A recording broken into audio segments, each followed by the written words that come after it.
Hello again, this is Doc Rotten from Gruesome Magazine and Horror News Radio. Joining me tonight is the one and only Joseph Perry. He's here to talk about the film Snowflake. Joseph, how you doing?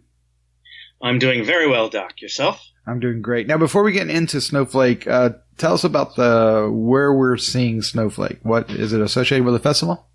Yes, this is part of Chicago's Cinepocalypse Film Festival at the Music Box Theater. Excellent. So Snowflake, that's an interesting title for something that would be on a horror genre website. Tell us a little bit about Snowflake. You're absolutely right. It is kind of a generic or unusual title for that type of a film, but I'll just say that it's one of the characters in the film, so it makes sense once we've seen it. This is not a horror film, but it has a lot of horror elements to it, including some serial killer brothers who are cannibals, by the way, and they wear chicken and pig masks, and they're seen doing some of their nasty work. So, again, this will appeal to Gruesome Magazine fans for that reason, along with other reasons. It's a fun, very bizarre, offbeat genre film. And it includes a superhero named Hyper Electro Man,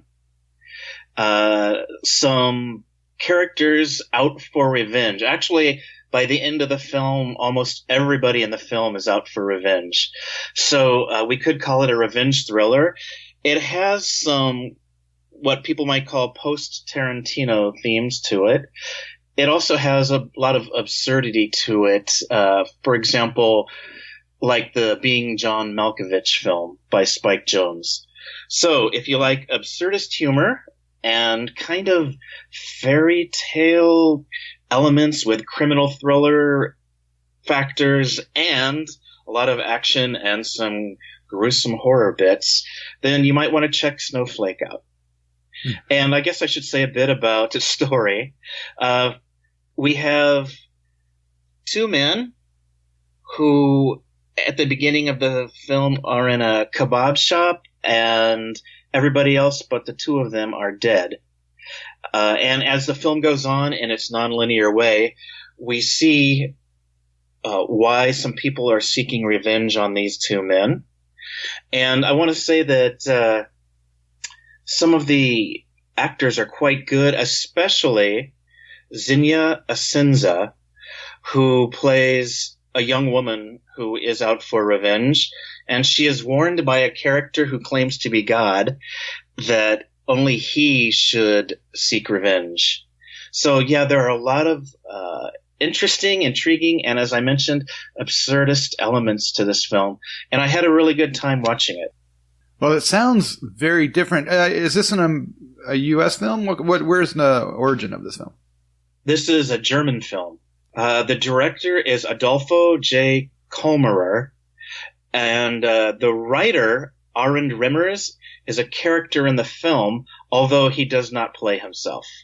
Let me add to the absurdist qualities and the uniqueness of this film by saying that the writer controls the characters, and two of the characters catch wind of this and give him death threats if he doesn't change the film.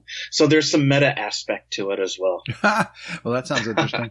Horror fans will probably be more interested in the cannibal killer guys in the pig mask and the chicken mask. Is that aspect up to snuff for what horror fans would look for? Oh, yes. There's some dinner preparation for these cannibals. Let's put it that way.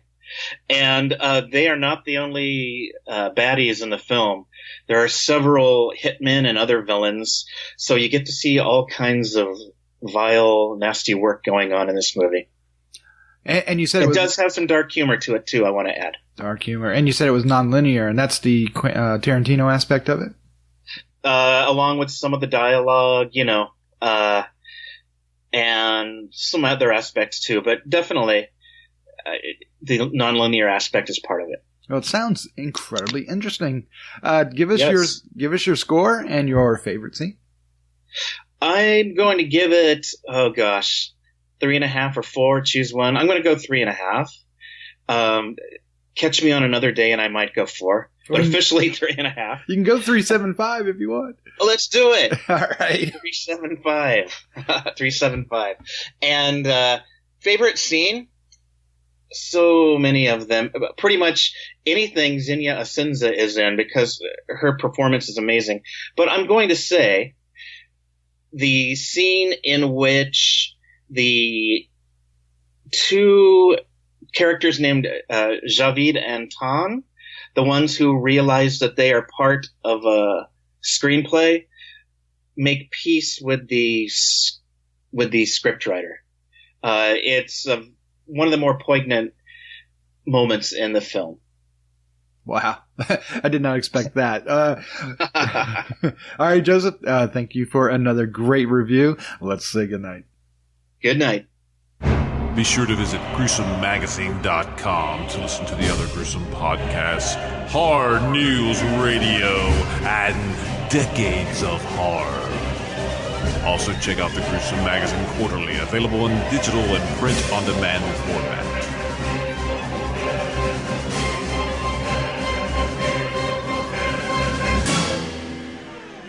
Gruesome Magazine.